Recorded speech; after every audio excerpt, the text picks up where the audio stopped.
Vamos a seguir desmintiendo a Carlos Lórez de Mola. Es que la austeridad es falsa. Es que Palacio Nacional es un palacio, el presidente de Palacio. Renunció a Los Pinos por ostentosos. A ver, Carlos.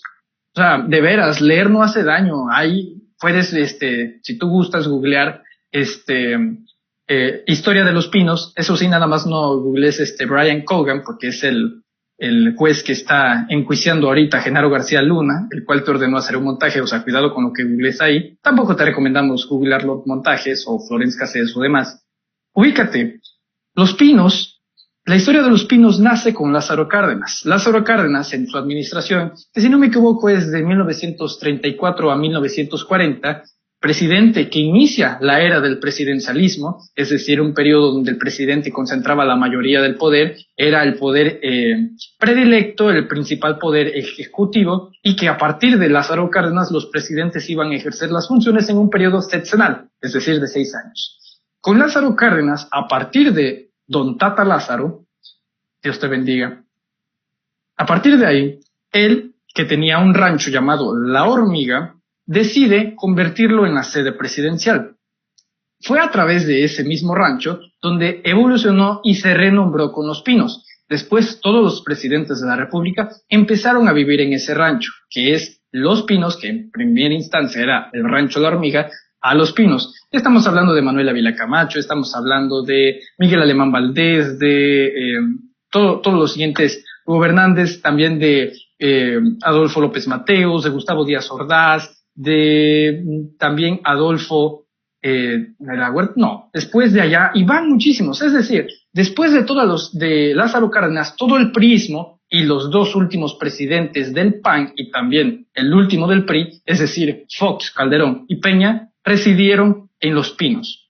Para que nos demos una idea de lo aborazados que eran en Los Pinos, una vez que López Obrador decide que no va a vivir en Los Pinos, sino en el Palacio Nacional, que está construido desde 1521, es decir, desde el año que se conquistó a la Gran Tenochtitlán a través de Hernán Cortés. Les cuento todo esto para contextualizar y para que nos demos una idea. Palacio Nacional no es un hogar, es un museo, y le pertenece no al presidente, sino a todos los mexicanos. Tú, mexicano, eres dueño de Palacio Nacional. Que no te engañen en ningún momento que porque el presidente López Obrador o el que venga o el que siga tiene que evidentemente ejercer sus funciones ahí, como lo hizo Vicente Guerrero, como lo hizo Guadalupe Victoria y todos los primeros presidentes de nuestro país. Esa era la tradición y ese es el motivo por el cual López Obrador vuelve.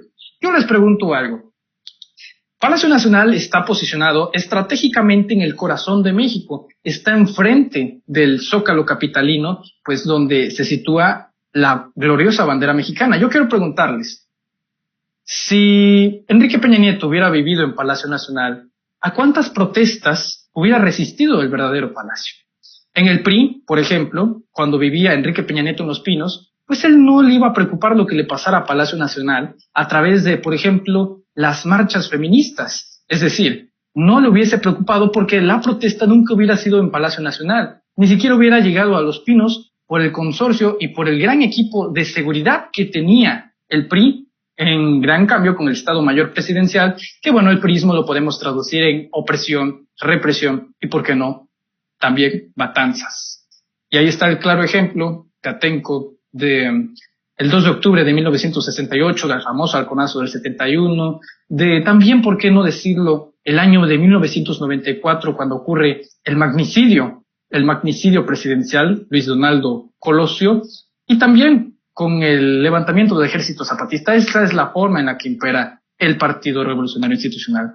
Finalmente, también dice el señor Carlos Lórez de Mola que la austeridad republicana, ¿dónde está si es que vive en Palacio Nacional? Y también retoma el viaje que hace el hijo del presidente López Obrador, que es José Ramón López Obrador, quien estuvo de viaje en Aspen, en Colorado.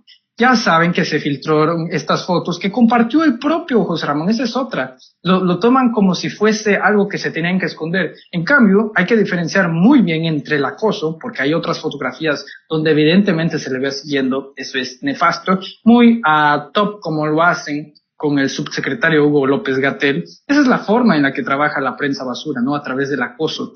Y esa es la forma en la que se piensan, ¿dónde está la austeridad? A ver, señores, si entendemos que José Ramón López tiene evidentemente 40 años de edad, es un adulto, tiene una familia y aparte es empresario. ¿En qué momento está mal en que este hombre se gaste su dinero en un viaje a Aspen, Colorado? Estuviera mal, por supuesto, si se gastara con dinero del erario público.